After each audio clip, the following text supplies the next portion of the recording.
The majority of our thoughts and feelings are connected to our sexuality, to our victimization, our guilt, our suffering, our shame, our unworthiness, our self-doubt, or our importance, our control, our fear, our anger, our frustration, our hatred, our judgment. Those are the first three hormonal centers in the body. And those first three centers have everything to do with survival. Those centers are energy consumers. And we're literally robbing the body's energy. So then living like that for the short term is okay because the body can move back to homeostasis, it can restore itself. But when we're overdoing that consistently, then there's no energy for growth and repair. Because you're living constantly in survival. So again, you can eat all the right food, you can do all the right things, but if you're living in anxiety and fear and you're viewing your world from the worst case scenario that could possibly happen, because that's what you do in survival, there's no energy for growth and repair. There's no energy for healing. So the majority of our thoughts are signaling certain circuits in the brain that signal another part of the brain, the limbic brain, to make what's called a neuropeptide. Peptides are chemical messengers that signal hormonal centers. So now you're taking thought and you're storing it as energy in these energy centers. And if you're living in survival, why would you open your heart? I mean, it's just not a time to open your heart.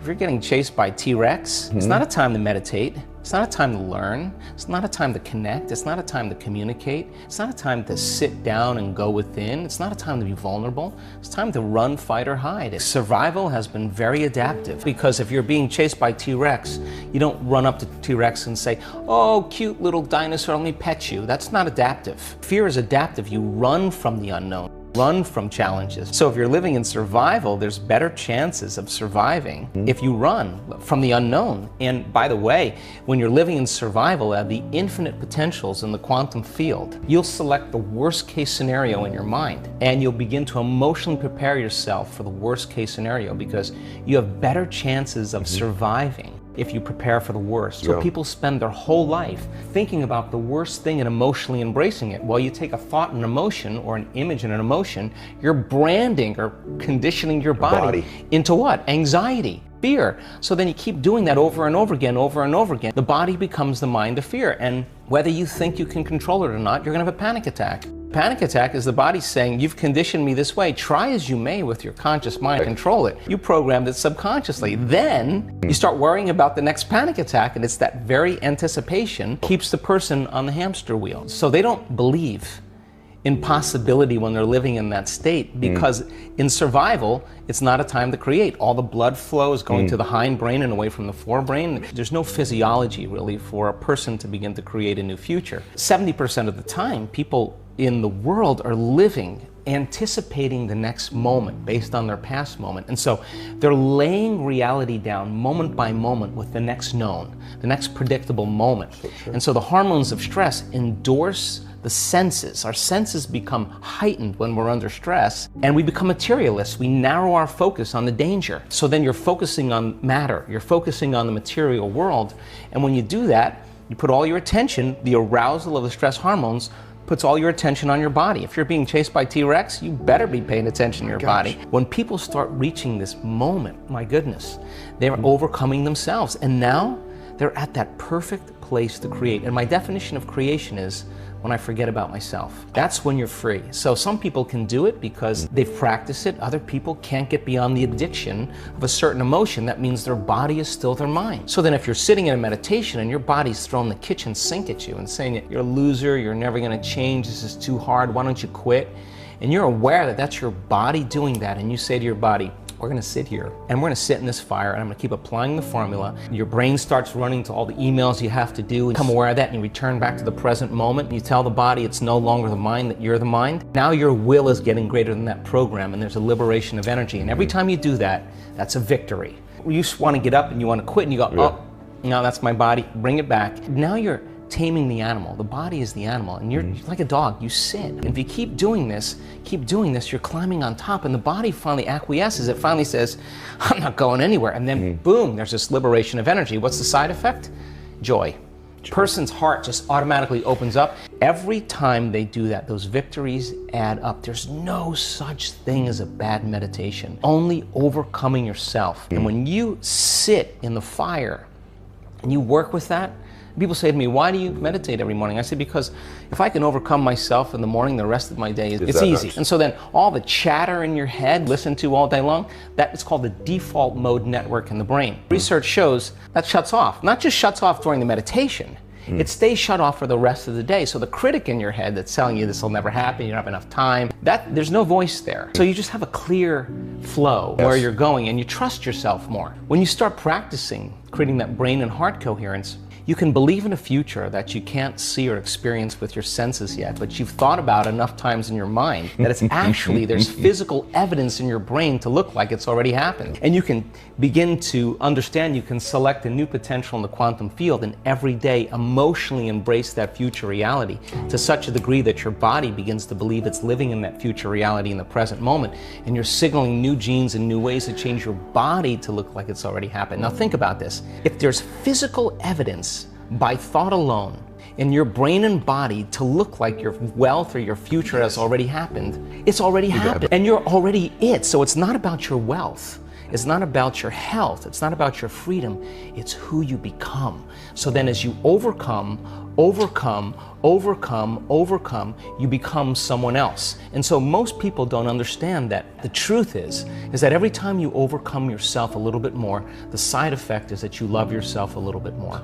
And so now self-love is no longer about pleasure. It's something that you're cultivating within you. So then imagine, we have research to show, this is such a duality, that when you start seeing the brain start synchronizing, getting coherent, the front of the brain and the back of the brain, the two hemispheres coming together, and we can say to scientists that come and study our work, oh, watch this, Ed's gonna pop. What do you mean? Just watch, this is gonna be good.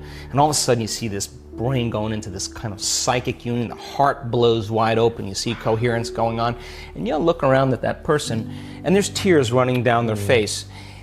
Imagine feeling so whole that it's impossible to want. How can you want when you're whole? Because you feel like you already have it. Now, when you reach that point, that's when the magic happens, because now you are worthy to receive. And the universe only gives us what we think we're worthy of receiving. And I was like, oh God, man, if I could just have them for a week. So we created these week-long events where people retreat from their lives.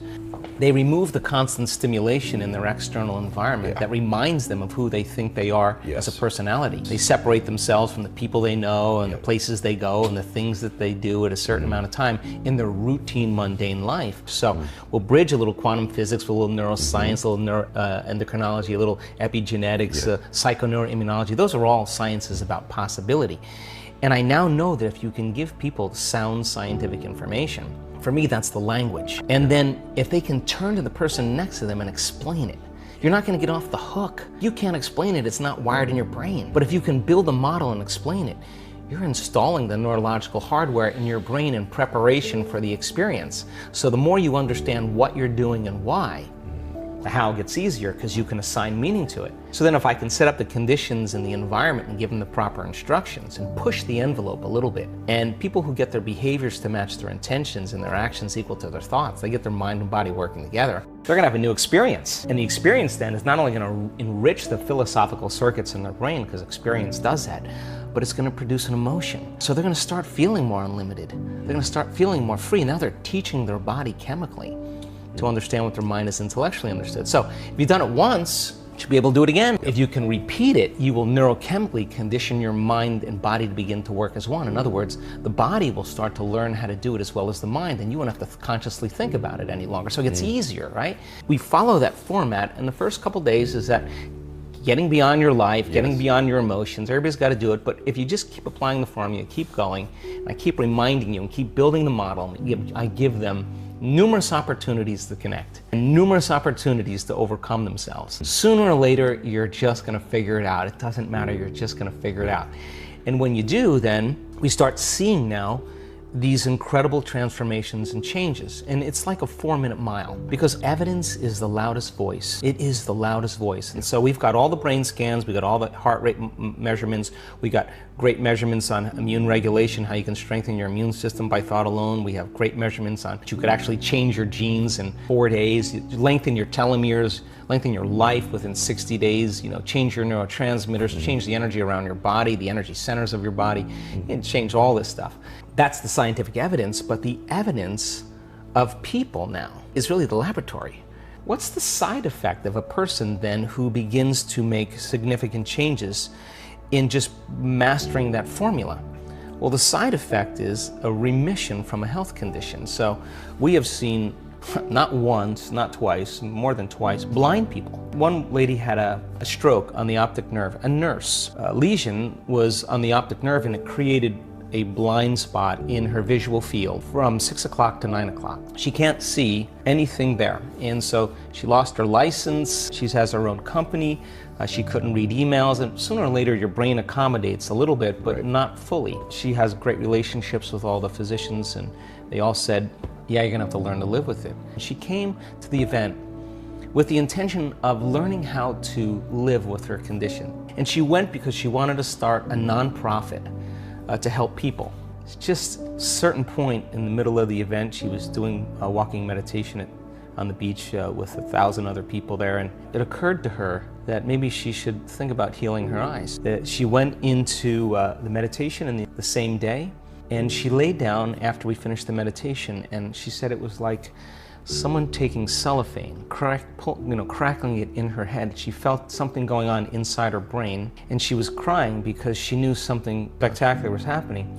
And she didn't want to open her eyes, and then the meditation ended, and she said, when I opened my eyes, it was like I was seeing so much brighter. And she said, I could see, no blind spot, and the doctor was laying right next to her, and she was sobbing, they were hugging each other. And so she went on the Monday morning to the visual fields measured. You can see on the pre-measurement, just a black quarter of the circle was just all black, in other words, blindness. You see the post-measurement on the Monday morning after the event, there isn't a black spot, complete restoration of sight. Now, if you asked me if that was possible 2 years ago, I would say, yeah, it's possible theoretically. But now, this is the 4-minute mile.